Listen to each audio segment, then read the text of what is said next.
welcome to another one of our horror reviews. Yes. I'm Randy. And I'm Steve. And this is The Final Destination. AKA Final Destination 4 from Yes. 2009. Apparently, Requels was popular back in 2009. It was a sequel, kinda. This is the first one that was actually released in 3D. This is in the era that movies were being remade or sequels were coming out and they were just titling it the same as the movie. It's not actually a requel. It's the first one. It technically isn't a requel, but I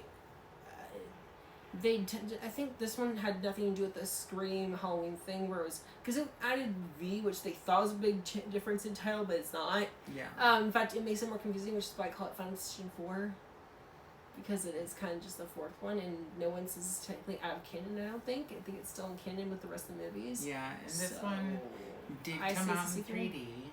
Yeah, so did 5. Yes, I remember seeing this one in 3D in the movie theater. I've never seen the Final Destination in theaters before. And it was, I don't know, it was bad. Okay, when I watch it again, it's actually not horrible. I mean, it's not horrible. It's not. But it's not the best one in the franchise. Oh, it's the weakest one in the franchise, but it's actually not horrible. There are some things I really don't like, and I will briefly bring them up later. But there are some things that really did irk me, like not even a little bit, like a lot. But in the whole, it's not horrible. It's just a lot of things did not work. And it is the weakest entry in a lot of areas. So this one is in 2009. Again, I don't know where it takes place in the realm of the franchise, but it is supposed to be, so far, spoilers, the last film in the franchise. 5, we'll get into where it fits into the franchise later. But this is like the most recent events for the franchise. 5 is not. Not going to say where it fits in, but this is technically the most recent events. And it has a relatively unknown cast. It does. And also, this one decides to make the premonition on a raceway, because apparently that's a really common place for people to go to. Yeah, this one's about a race car track. I think out of all locations, this is probably the weakest location. First problem, why a race car track? And also, like, in the other films, like, the whole setup was a lot more believable. And this one's like this oil tank gets, like, dropped on the track, and this car goes off, and then all these things, like, flap in the air and, like, decapitate people and blow people up, and, like... Yeah, it's like a serious car crash. It's like another car thing, but, like, done from the perspective of them watching it, and it's a race car that's doing it, and then, like, the way it happened was so... because, they always suspend your belief a little bit in these movies. It's like accents, but like with like a little bit of more like surrealness to it. But this movie automatically shows us how surreal this movie's about to get just within the first 5-10 minutes. Because the premonition itself is very unbelievable. And then one or two of the deaths proceed to happen that very way. Also, what is it with putting tampons in little boys' ears? It's for earplugs. Why? Do we need that? I have so many things I wonder why we needed this. It's like tampons work for bloody noses. There's also a use of the N-word, which I do not approve of. Yep. And I know they tried to they kind of acknowledged it, but just having it in this movie made zero sense and had zero respect. Well, they were trying to establish the character of the racist guy. They did not need to. He was really racist. They didn't need to do it with the N-word. I mean, he was gonna put a cross on his door. Why do they burn need the cross? Why do they need a racist character in a Final Destination movie? I don't know. Why do they need a school teacher? For real? I don't know. I don't know. Maybe it's to help character development. I don't know. I don't know what character development that was, but that was not a good idea. Yeah. I also feel like the deaths in this movie were pushed too far over the top and a little bit ridiculous. Yeah, like being sucked in the bottom of a pool. Also, your entire bones and everything, like getting your guts. Well, also, and just because you lost your ring after having intercourse, in any opened pool, there's I think it's like a house party, and this in this like cabana type thing that's completely just like people could just walk in there, and there are kids here too. This guy harasses kids. There's a character that not only is a douchebag in general, but a douchebag to kids and physically harasses them.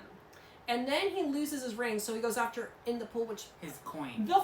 Why would you? The coin. Why would you need to go after a lucky coin? Like, it's just ridiculous. And then like also there's a car wash scene because they also make a. I actually remember now. This is one thing I want to add. I think I talked about this in their movie. They actually did add a reference to Clear Rivers. There's like a Clear Rivers like water reference on a poster in the background of the scene. Mm-hmm. But the car wash scene with the girl who gets in the car wash, that whole scene is just, I mean, it starts out kind of scary and then it just gets really dumb really fast because then they know to like, the people that are alive are trying to save her, know to go in at the other end of the car wash and push the car in. Because I don't remember how they discovered that. I forget. Someone knows, and I just forget. I don't know. I've seen this one probably very little times before. But anyhow, this movie, I don't know. Are we at time already? No. We got time. Okay. Well, okay. So, but yeah, the car wash scene was just, I didn't get it. There are a lot of things also where, like, these characters escape their deaths so many times. It took forever for this one woman to get killed in the hairdresser salon. Like, it was a fan you thought was going to fall down on her. Like, things were, like, set up in the room. It was just a rock through her eye. Yeah. It was like a lawnmower went across this thing and it chipped a rock and it flew out the other end and into her eye and finally kills her, which was okay, but, like, they set up for the longest time, like, thinking it's going to be an even better kill with a fan or something like that, which would have been a better kill. Or the... which, I mean, we kind of seen before, but it could have been better. The hairspray that was heating up. Yeah. Yeah. Like, could have been some better kills, honestly, even. Or some more drawn-out kills, even. Well, they... up to it. They saved, like... Oh, there was more than one premonition in this one. Well, the third one did that first, because they had the two premonitions. They had the one on the train. So this one... And there was an escalator scene. Yeah. With the movie theater scene that blows up. There was nothing really new about this movie. It's that first stuff that felt like it was corny or not necessary. The only new stuff was corny or unnecessary things. However, I will say, for things that did work, I actually did think that the lead guy did a decent job. The lead guy was decent. In fact, he was probably the best actor in the whole movie. Maybe the girlfriend, too. The girlfriend is from One Tree Hill. That's the only character that I know. They were both decent. But a lot of the other characters just, I did not get why they were there. And also why the characters were written a certain way to be so not even, like, annoying or, like, bitter, but just so, like, totally unlikable in multiple levels to where it's not even fun to enjoy, but just, like, uncomfortable, like, seeing a guy, like, harass little kids in a pool, or, like, having, okay, there was some nudity in 3, but having basically a sex scene, yeah, just say, what was the sex scene in I mean, they don't show the whole thing, but just having, I mean, I don't know, no, it's censored, but, you know, or for you guys taken down, but anyhow, yeah, so that was my thoughts on that, and I think I give this one 3 stars. I don't think it's horrible, but yes, I had some definite problems with this movie, on different levels, just 3 stars. Annoying, or also just downright tacky and distasteful. And this one, they also all die at the end, but it's done in a cool X-ray vision, where you can see all their bones crack. And they show blood in that too. It felt kind of just, this movie just feels like it's there. I mean, it's not, okay. If I take out some of the stuff that really did piss me off, which I don't even know, I guess people get on my case about, like, well, how could you? But if I can take it out, which is kind of hard, it's actually, like, there are certain scenes that are okay. It's okay. It's just, why were there certain things in this movie at all? So, I mean, I don't know. Do we have anything else to add? I think, were any of the death scenes that we wanted to talk about? No, not really. There's nothing else that really this one's the least memorable.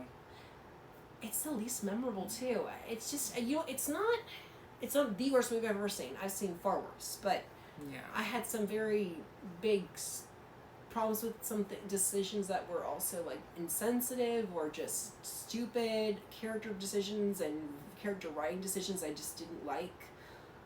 So yeah, I mean, I feel maybe I'm going a little harsh, but May not. I don't know. Like and follow for more. Like and follow for more, and see you next time. And follow Yes.